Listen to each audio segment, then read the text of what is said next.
All right, let us go to God's Word today. I need you to go to the New Testament. New Testament in the book of Luke, Dr. Luke, chapter 5. Our scripture today is going to come from Luke chapter 5, verses 1 to 6. Luke chapter 5, verses 1 to 6. The Word of God says, "One day, as Jesus was standing by the lake of Gennesaret, the people were crowding around him and listening to the word of God." Just like this one. "He saw at the water's edge 2 boats left there by the fishermen who were washing their nets.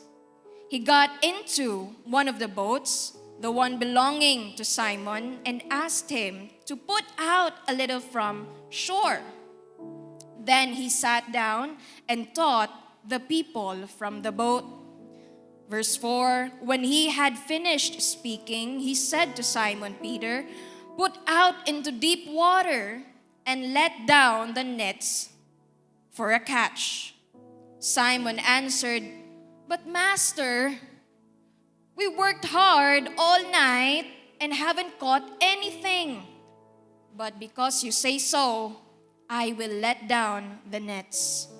And when they had done so, they caught such a large number of fish that their nets began to break."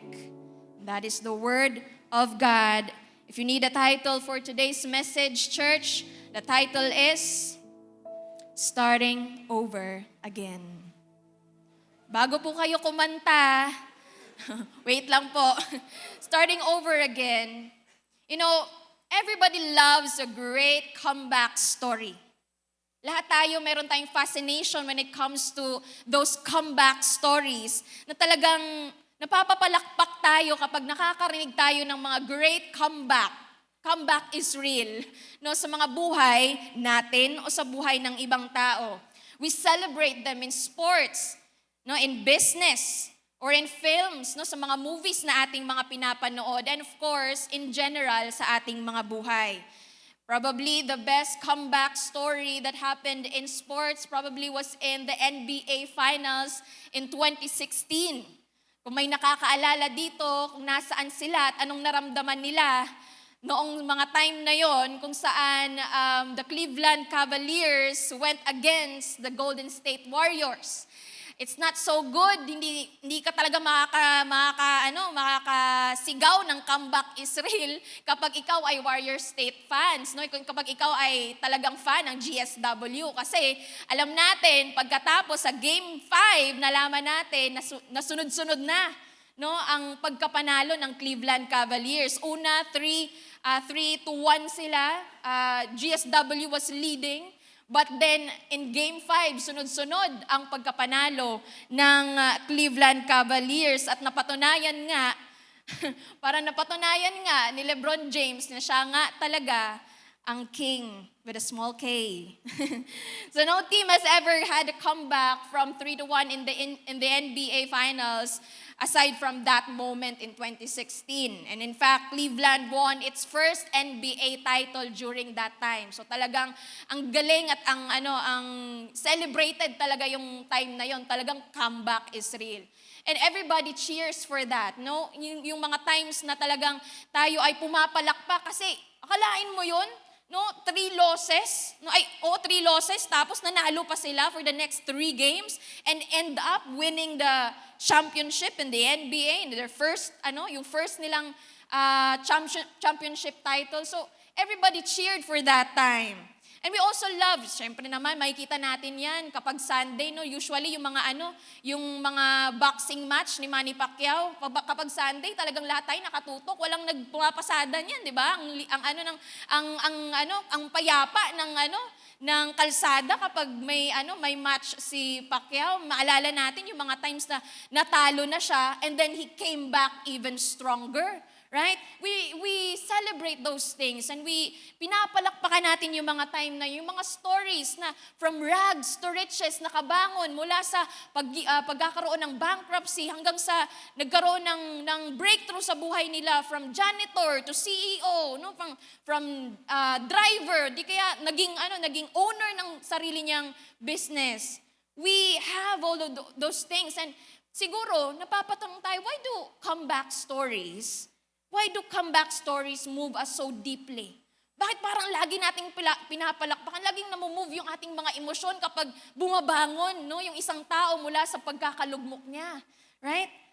And I realized that comeback stories helps us believe that where we are today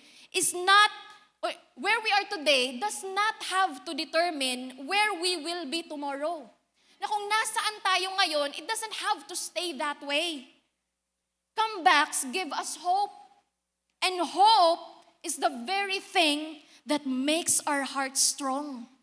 Kapag may pag-asa pa, kapag may katiting pa na pag-asa sa ating mga puso, minsan doon na lang talaga tayo humahawak, doon na lang tayo talaga kumakapit doon sa pag-asa na meron tayo. But while everybody loves a good comeback story, no, tayong lahat, gusto natin yung mga comeback sa ating mga buhay, a very few people realize how painful it is to actually na talagang bumangon mula sa pagkakalugmok. Oo, masaya kapag nagsisimula tayo ng isang bagay. Punong-puno ka pa ng vision, punong-puno ka pa ng gigil, ng passion sa ating mga puso, punong-puno ka pa ng confidence kapag nagsisimula ka.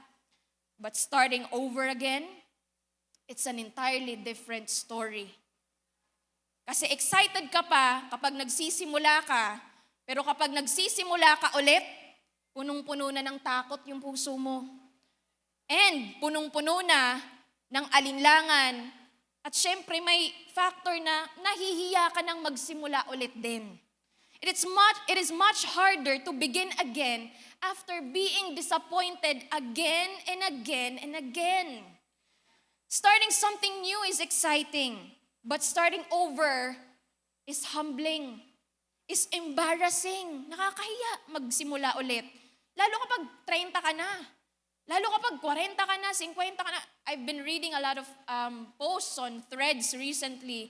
May isang post doon in particular, sabi doon na, pwede bang mag-comment lahat ng mga 30 dito, lahat ng mga 40, mga 50 dito? Ano na po ang inyong mga naipundar ngayon? Lahat mga nag-comment doon, talagang makikita mo, nagsisimula pa lang ulit yung mga karamihan sa atin. At 35, I'm just still building my own family. At 40, I'm just starting my own emergency fund. Nakikita natin na mahirap magsimula ulit. Anyone can dream before failure kasi hindi pa naranasan yung pagkakalugmok. Hindi pa naranasan yung bankruptcy. Hindi pa naranasan yung heartbroken ka. Anyone can dream before failure. But trying again entails heartbreak, rejection, disappointment. Minsan pagod na pagod ka na. Minsan mawawalan ka ulit. It requires a completely different kind of strength to start over again.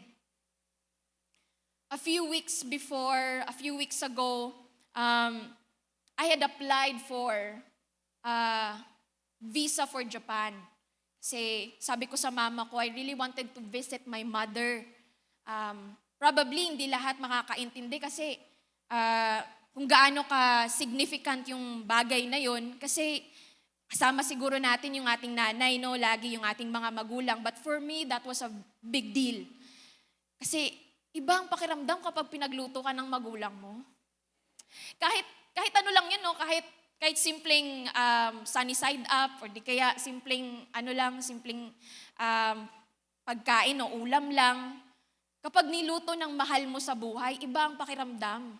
And so I told myself, finally, makakasama ko na yung mama ko. Because in the past, I believe 12 years, once lang nakauwi yung mama ko for the past 12 years. Once pa lang kami talagang nagkita, once pa lang kami matagal na nagkakasama since she went abroad. And so, it's a different kind of strength. Nung time na yon, sabi ko, yes, makakapag-ano na ako, makasama ko na yung mama ko. So, I applied for a visa for Japan. And then it got denied.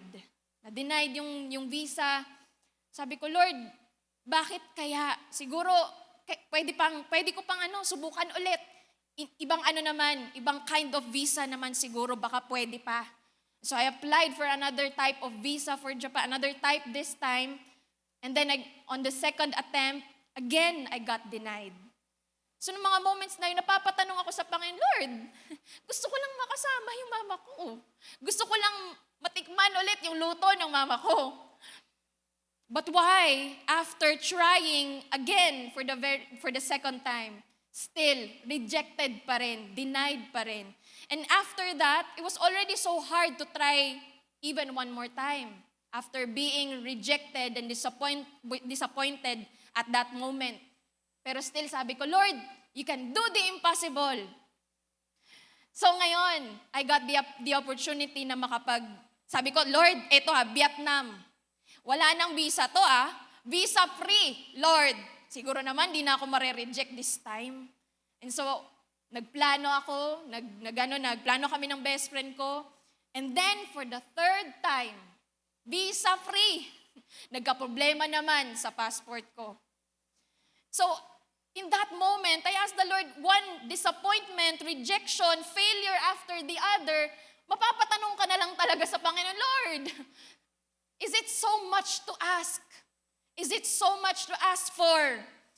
And in Luke 5, Simon Peter, we meet a man who knows exactly what it feels like to experience one rejection after the other and after the other. Simon Peter had spent the entire night para mangisda, pero wala siyang nakuha. He caught nothing at the end of the day. The nets are empty, his body is tired, yung confidence niya, wala na siyang kumpiyansa sa sarili niya bilang isang mangingisda siguro. He was already washing his nets, which is a sign that he was already given up. It's all done, pack up the bags, uwi na tayo. And so, at that moment, na-realize ni Simon Peter, I'm already tired, Lord. I have done my part in this thing, pero wala pa rin nangyayari. And sometimes God allows all of us. God allows our efforts to fail. Minsan, hinahayaan ng Panginoon, but it feels bad, yes, that you have exerted all your effort on something at walang nagbo-work out. Yung send ka ng application online, yung kung sino-sino na ang pinagpasahan mo ng CV mo, pero wala pa rin, rejected pa rin. Yung pupunta ka naman sa doktor, you're undergoing treatment, but you're still sick. You're fighting for the marriage or the relationship, but reconciliation seems so impossible. In those moments, after unanswered prayers and unsuccessful attempts, you just want to give up and walk away. Gusto na lang nating sumuko minsan. Pagkatapos ng ilang mga disappointments, and that is the same feeling that Simon Peter had when he said, nung sinabi ng Panginoon sa kanya, put out into deep water and cast your net. Pumunta ka sa deep water and then cast it again. Nung narinig niya ang ating Panginoon when he heard the Lord Jesus say that, sabi ni Simon Peter, Master, we worked hard all night. Ginawa na namin yan. We worked hard all night but did not catch anything. Nakita mo ba to? Wala nga ni. Wala nga, nakita mo ba, Lord? Wala nga ning nakuha. So, make it mararamdaman natin yung frustration, di ba, ni Simon Peter. Lord, tingin mo ba, hindi namin yan ginawa buong gabi? Yan na nga lang yung ginawa namin buong gabi. Tapos, pauulitin mo ulit kami. Wala nga ni. Lord, most of us we get disappointed in life not because we refuse to work. Hindi naman dahil tamad tayo eh. Hindi naman dahil wala tayong ginawa. In fact, Many people are exhausted precisely because they have been working so hard. Marami sa atin, hindi naman siya question whether we are lazy or not. Mayroon ba tayong ginagawa o wala? Hindi naman siya question kung tamad tayo o hindi. Some people are in fact doing everything we could. We are working hard for our future. We're sacrificing for our families, doing everything we can to show up consistently to church, to our workplace, to our families. And that is why talagang yung frustration ni Simon Peter, nakaka-relate sa ating lahat. Because Peter was not irresponsible. Hindi naman siya tamad. In fact, nagtrabaho nga siya eh. Ginawa niya yung part niya. Right? Minsan, hindi talaga siya whether tamad ka o hindi. Sometimes, the most painful moments are not when you failed because you did something or you did not do anything. Hindi dahil wala kang ginawa. Sometimes, the painful moments are when you gave everything you had and still, walang nangyari. You still come up empty. Anong put out into deep water and cast my nets? Lord, we already tried that. Hindi mo ba nakita? Lord, pagod na kami. Lord, that does not make sense. And maybe some of us here today have felt those moments na pagod na tayong sumubok ulit. You are tired of trying. But church, don't you think that Jesus did not see them there? No? Don't you think that Jesus did not know that they already tried their best? Tingin ba natin na hindi nakita ng Panginoon yung pagpapagal nila Peter? Tingin ba natin hindi talaga alam ng Panginoon yung frustration ni Peter? Do you think Jesus did not see them struggle all night and catch nothing? Of course, the Lord knew. Of course, nakita ng Panginoon. Amen? Probably nakita ng Panginoon. He knows what he's been through. But Jesus was not giving them a lesson on fishing. But he was giving them a lesson about faith. Jesus was not simply trying to fill Peter's boat. Hindi lang mapuno ng isda yung boat ni Peter. But Jesus was trying to transform his heart. Sometimes it's not really about the command. It is about who gave the command. Sometimes it's not about the outcome, but our obedience in the Lord. It's not about na sinabi na ginawa na natin yung sinasabi ng Panginoon, yung command ng Panginoon. But it's that this time, it is from God. This time, it's a word from Jesus himself. Sometimes it's not about the blessing, it's about God getting our heart. Do we trust Him? It's not about what to do, but about who. Hindi yung about sa command, pero about sa kung sino ang nagsabi ng command. Sometimes the Lord really teaches us to trust Him, not the method. Hindi yung method ang pagkatiwalaan natin, pero yung Diyos na nagsugo sa atin.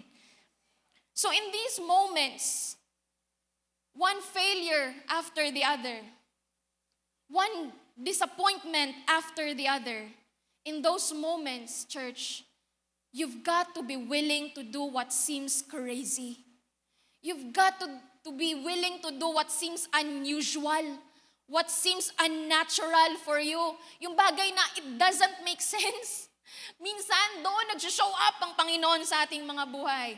If you're ever in a situation where you're too defeated to try again, be willing to do what seems crazy. We have to settle with the fact that in order to experience great things, kailangan nating iwan yung mga sarili nating method. Kailangan nating iwan yung sarili nating expectations. Kailangan nating iwan yung sarili nating even yung mga frustration natin. We've got to leave our own timelines and plans behind. God is not going to do the same way that you think He's going to do it. Newsflash, it's not going to make sense. And hindi tayo excited doon sa mga bagay na yun kasi gusto nating malaman. We want to know how it works out in the end. We want to know how God will do it this time. Gusto nating malaman yung game plan ng Panginoon. But it's not about the plan, it's not about the method, it's not about that.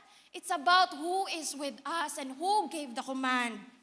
And if we go back to the story, everything in the story, it shouts unusual. It shouts, it doesn't make sense. It shouts unnatural.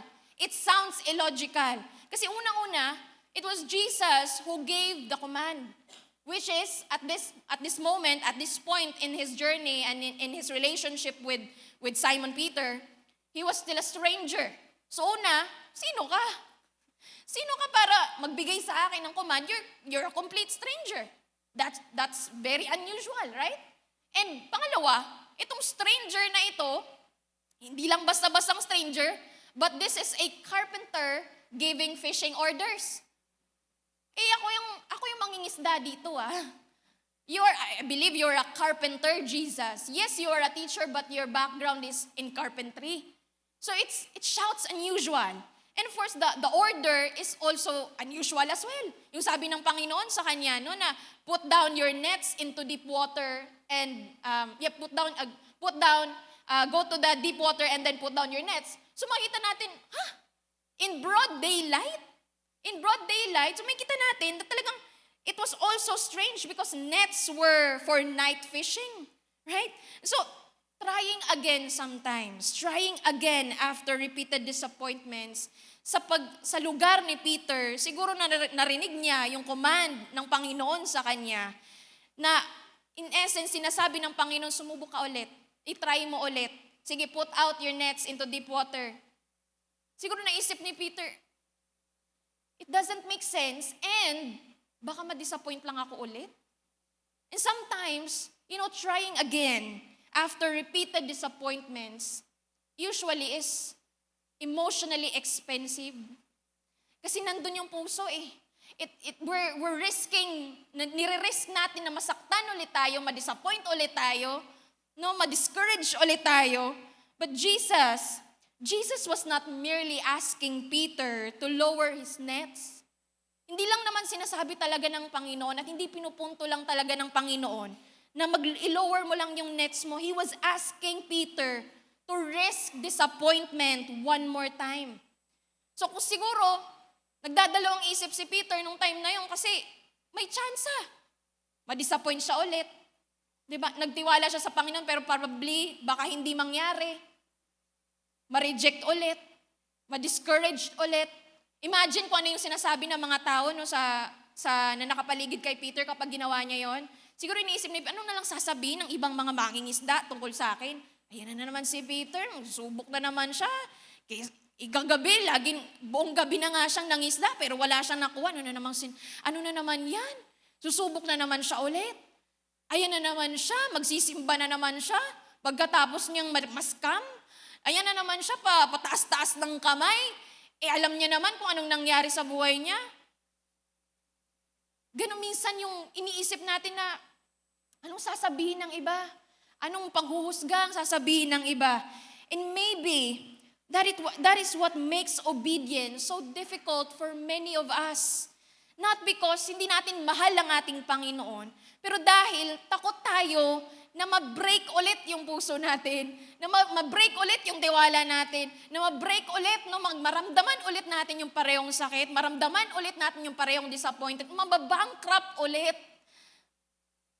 Obedience makes you vulnerable. It makes us, nararanasan natin na, ay baka ma-disappoint ulit ako dito. So to obey God often means placing your heart in a position kung saan ang disappointment magiging posible ulit. And that is what makes it hard for us. It means feeling rejected over again.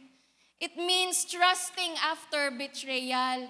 It means giving after being bankrupt. Peter could have refused Jesus' command and honestly, maiintindihan naman natin.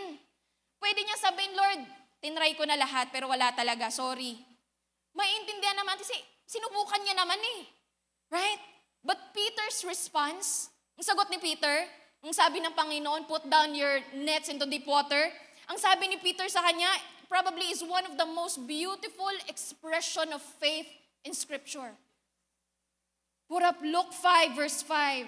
Sabi ni Peter, Lord, sinubukan ko na lahat, ginawa ko na ang lahat, but because you say so, I will let down the nets. You know, this statement is very powerful because si Peter nagtiwala sa Panginoon, sumunod sa Panginoon, he obeyed the Lord habang nasa kalagitnaan siya ng disappointment ng kanyang buhay. Kasi nandun pa rin yung takot, nandun pa rin yung pag-aalinlangan, exhaustion was still there, pagod na siya, his questions were still there, hindi nawala yung mga questions niya, yet he still obeyed. And sometimes, ito yung act of faith on our end, no? Na Lord, kahit anong nangyayari, kahit sinubukan ko na, kahit Lord, natatakot ako, but because you say so. Lord, kahit walang-wala na talaga, but because you say so. Lord, 50 na lang, but because you say so, magbibigay ako. Lord, hindi ko na alam, said na ako, sagad na talaga, Lord, but because you say so, dahil sinabi mo, susunod ako. I will let down the nets one more time. And that is faith, church. Yan ang pagtitiwala. Yan ang pananampalataya. Na kahit, disappointed na tayo. Kahit sa kalagitnaan, napagod na tayo. Kahit ang sakit-sakit na. But because the Lord says so, we will start over again. And you know what? The response of the Lord, nung sumunod si Peter sa kanya, in verse 6, Luke 5 verse 6 says, and when they had done so, in the middle of their disappointment, in the middle of their questions, church, sabi ng salita ng Panginoon, dahil sumunod sila sa ating Panginoon, kahit ang sakit-sakit, kahit rejected, kahit disappointed, kahit punong-puno ng discouragement, when they had done so, they caught such a large number of fish that their nets began to break. Sana, church, magkaroon tayo ng because you say so faith, na no matter what we feel, kahit anong nararamdaman natin, basta't sinabi ng Panginoon, susunod tayo. Kahit anong laman ng bulsa, kahit anong laman ng ating bangko, kahit anong nangyayari sa paligid natin, pero Lord, sinabi mo magsastart ulit. Babangon ulit. Because you say so kind of faith. Kasi alam natin yung even if kind of faith, right? You remember what happened to Daniel and to his friends in the fiery furnace? Diba? Sabi nila, alam namin, Pharaoh, na ang aming Diyos is able to deliver us. Kaya ng aming Diyos na iligtas kami dito sa pugon na ito. Kaya ng aming Panginoon. But even if, kahit hindi kami isalba, i-deliver ng aming Panginoon, pinapaalam lang namin sa iyo Pinapaalam lang namin sa iyo na hindi kami luluhod sa Diyos na meron kayo. That's an even if kind of faith. But right now, sana mabuhay din sa atin yung because you say so kind of faith. Na kahit wala pang clear sign, na kahit wala pang kahit anong nakikita na simbolo ng breakthrough o ng blessing, kahit wala pa tayong nakikitang resulta, pero dahil sinabi lang ng Panginoon, susunod tayo. Because you say so, Lord, we will continue. We will praise you. So take note, church, It did not say that when they had discussed this, hindi sinabing when they had, put up the verse once again in verse 6, hindi sinabing when they had thought about it. Hindi sinabing when they had made sense about it. Hindi sinabing when they had talked about it. But rather, it said, but when they had done so. Si Peter got to witness a boat-sinking load of fish only after he did something that was opposite to his own instincts, something that seemed crazy.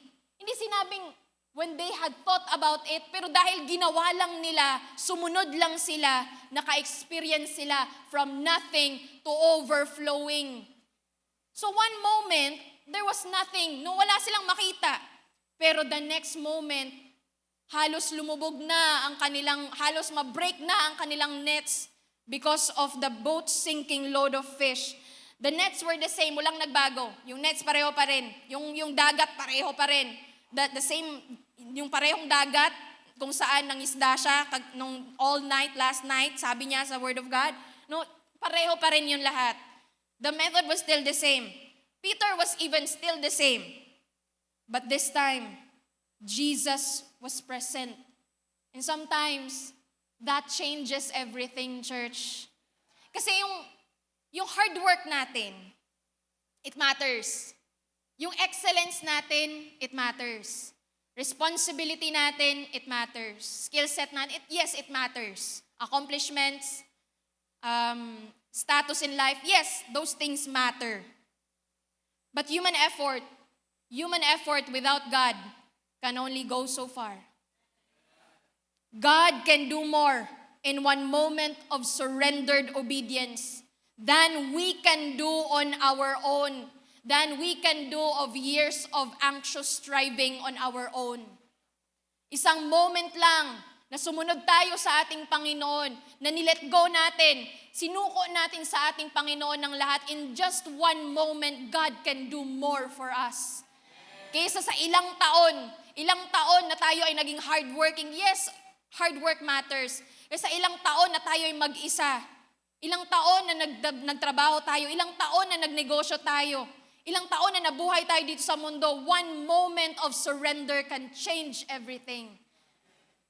No, God can do more when we choose to honor Him. God can do more. God can do more with your 90% na blessed ng ating Panginoon than the 100% na hindi blessed ng ating Panginoon. At hindi, wala na, kukunin pa ba ng Panginoon yung 10% ko? So ibig sabihin, may 90% na lang ako? God can do more out of that 90% than that 100% na ikaw lang at ikaw lang ang kayang mag-sustain sa sarili mo. God can do more out of the days na meron tayo. God can do more kapag pinili nating magpahinga sa ating Panginoon and give Him a Sabbath, no? God can do more na pinipili nating mag-spend ng time para purihin ang Panginoon, makarinig ng Kanyang salita, ibigay sa Panginoon ang isang araw ng ating linggo. God can do more when we choose na hindi na isara muna ang tindahan, na hindi muna mag-OT, na hindi muna magtrabaho kasi pinipili nating magpahinga sa ating Panginoon. God can do more with your 6 days that is blessed than what you have with Him. 7 days nga, pero hindi naman blessed ng ating Panginoon. God can do more. Peter discovered that night, na ang overflow ay hindi lang na nararanasan merely by our own hands, merely by our own labor. Ang overflow, nararanasan natin kapag tayo'y nakikipag-partner sa ating Panginoon. And maybe this is the deeper lesson in this story. Maybe this is the deeper miracle in this story, church. Sometimes, the miracle is not merely that God changes our situation. Minsan hindi yung pinagpala tayo ng Panginoon. Hindi yung nag-provide ang Panginoon, nagpagaling ang Panginoon. Sometimes, the greater miracle, the deeper miracle is that God changes us in the process. Hindi na bago ang sitwasyon, pero binago tayo ng Diyos. Nagkaroon tayo ng mas malalim na tiwala sa ating Panginoon. Maybe the story is not about the boat sinking load of fish. Maybe the story was about that the Lord had a call in Simon Peter's life. Maybe na ang blessing ay daan lamang para maranasan at matutunan, madiscover ni Simon Peter na may pagtawag ang Panginoon sa buhay niya. Maybe the blessing is really not the fish but our God. Knowing and having a deeper knowing of who God is. And at his sight of this breakthrough and this blessing, si Peter, when he saw the boat sinking load of fish, nakita niya yung breakthrough, finally, no? Na nakita niya yung blessing ng Panginoon sa kanya when they had done so. No, na moment when they had done so, they caught a large number of fish. Nung nakita niya yon, ang naramdaman ni Peter, ang ginawa ni Peter, he fell on his knees. Na-realize ni Peter kung sino siya, kung ikukumpara sa ating Panginoon. Because in Luke 5, verse 8, sabi ni Simon Peter, after seeing the great blessing and the great breakthrough in his life, sabi ni Simon Peter, Lord, go away. Go away from me, for I am a sinful man. The reaction of Peter, it reveals another reason why God desires to bless us. And it's that so we can realize na kung ikukumpara tayo sa presensya ng ating Panginoon, kung ikukumpara tayo sa katapatan ng ating Panginoon, we are nothing but sinful people. We are nothing but needy people. We are nothing without our God. Maybe the Lord is teaching us na instead of having that, Lord, penge ako. I'm all about the blessing. But maybe the Lord is teaching us to trust deeper in Him. Kasi kapag ang isang bata, no, a little child, a toddler, kapag binigyan mo yan ng laruan, ng toy, pagkatapos mong bigyan ng laruan yan, aalis na yan, pupunta sa sulok, maglalaro ng sarili niya. Amen? Talagang aalis yan. Pero kapag lumaki-laki na tayo, nag-mature na tayo, naging siguro teenager na tayo, naging adult na tayo, kapag binigyan tayo ng tatay natin, ng nanay natin, ng magulang natin, pag nanggagaling sa kanila yung allowance natin, pag may mga times na nagkukulang tayo, pinupunta natin sila, minsan in those moments, nararanasan, nalalaman natin, alam natin kung saan kukuha, alam natin kung kanino, alam natin kung nasaan yung source. Kaya ang ginagawa natin, lagi tayong lumalapit, lagi tayong kasama, no? Lagi nating pinupuntahan yung magulang natin. So maybe the Lord is teaching us na in those moments, the Lord wants to teach us mature faith. Na it's not about the toy. Hindi dahil sa laruan, pero dahil alam natin kung sino ang source. Alam natin kung saan kukunin ang resources. Right? Giving those things, no, yung mga bagay na ganun sa ating mga buhay, nire-reveal ng Panginoon sa atin yung goodness ng Panginoon sa ating mga buhay. It brings us, in those moments, kapag naranasan natin yung blessing, yung breakthrough, it must bring us to a place of humility. Na hindi ko kaya kapag wala ang Panginoon. To a place of complete awareness na talagang kailangan ko ang Diyos. I am in total dependence of God. And the Lord operates in an entirely different level than all of us. Iba ang kapamaraanan ng Panginoon. That's why in Isaiah 55 verse 8 it says, "For my thoughts are not your thoughts, and my ways are not your ways, declares the Lord." It's not going to make sense. Kasi iba ang ating wiring, no, sa wiring ng Panginoon. Iba ang kapamaraanan natin sa kapamaraanan ng Panginoon. So it's not about the blessing. It is about the blesser.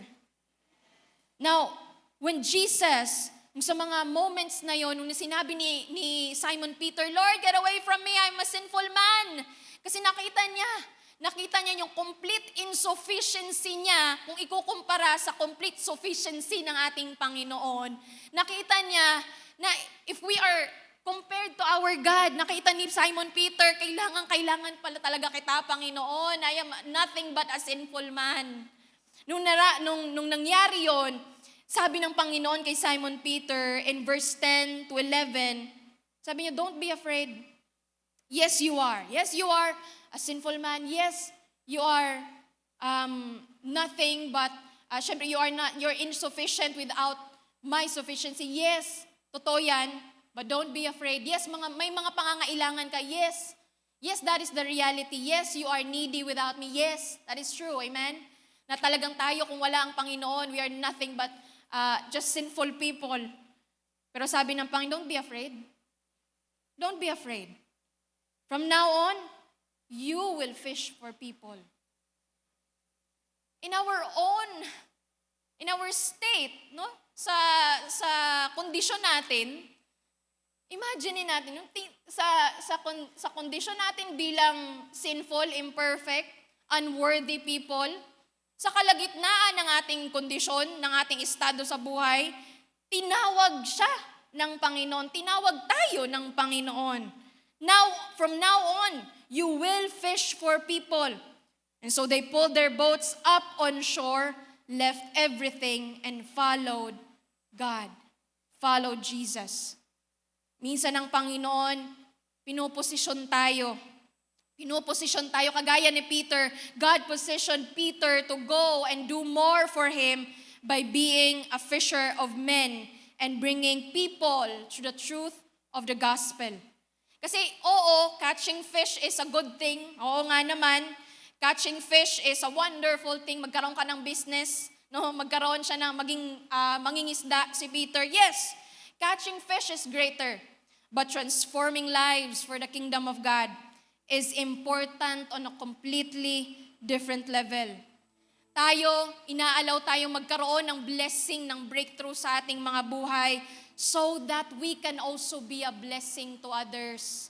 Ibig sabihin, may purpose. There is purpose tied to our blessing. Kapag one day, kapag tayo nagsimula ulit at binless tayo ng Panginoon, binigyan tayo ng Panginoon ng breakthrough sa ating mga buhay, that is all so that people would come to know who Jesus is.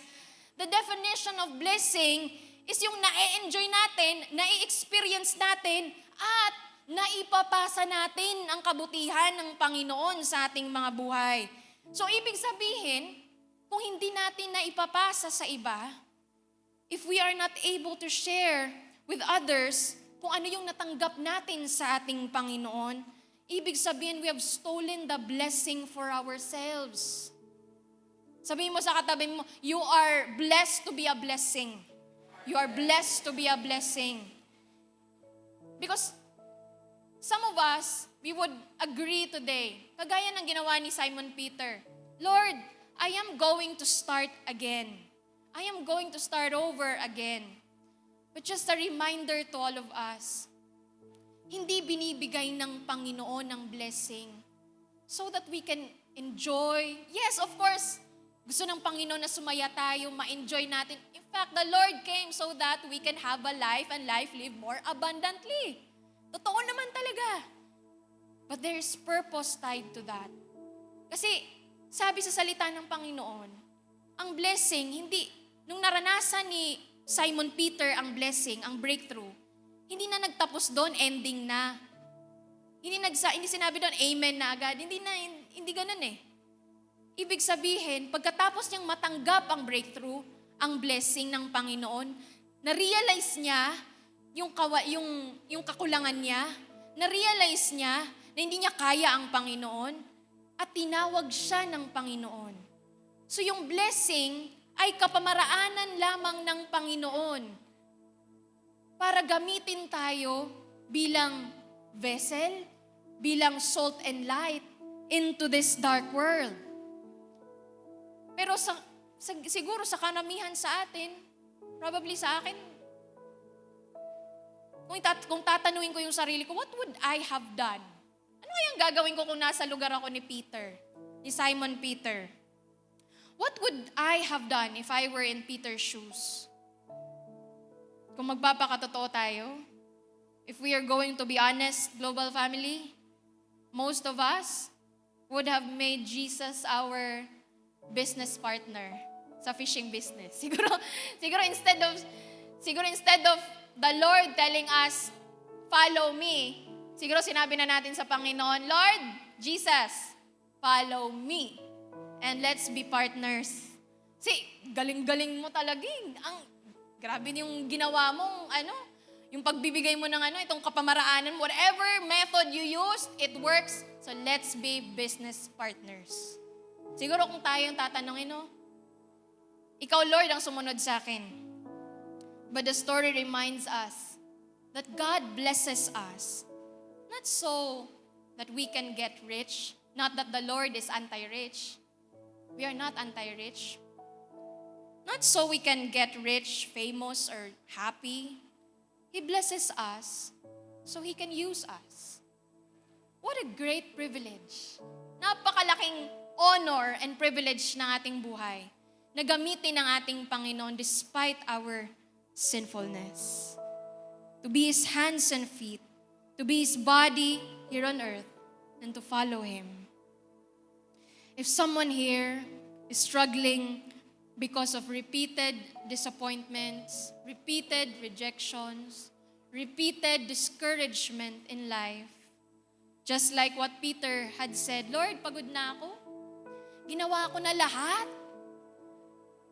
I toiled all night, Lord. Ginawa ko na ang lahat, pero wala pa rin nangyari. Be encouraged today that just like Peter, you can start again. No matter how scary it may be, kahit gaano kasakit, kahit gaano ka pagod, kahit gaano ka weary, kahit gaano ka discouraged ang puso mo ngayon, our God is a master at creating great comebacks. Kagaya na nangyari sa buhay ni Simon Peter. So church, place the pen back in God's hands. Ibalik natin sa ating Panginoon. Place it back in His hands and say, Lord, dahil sinabi mo Lord, because you say so, kahit ang sakit-sakit, kahit wala nang mabunot sa bulsa, wala na talaga, Lord. Kahit, Lord, sagad na, magpapatuloy ako. Let us all stand, church.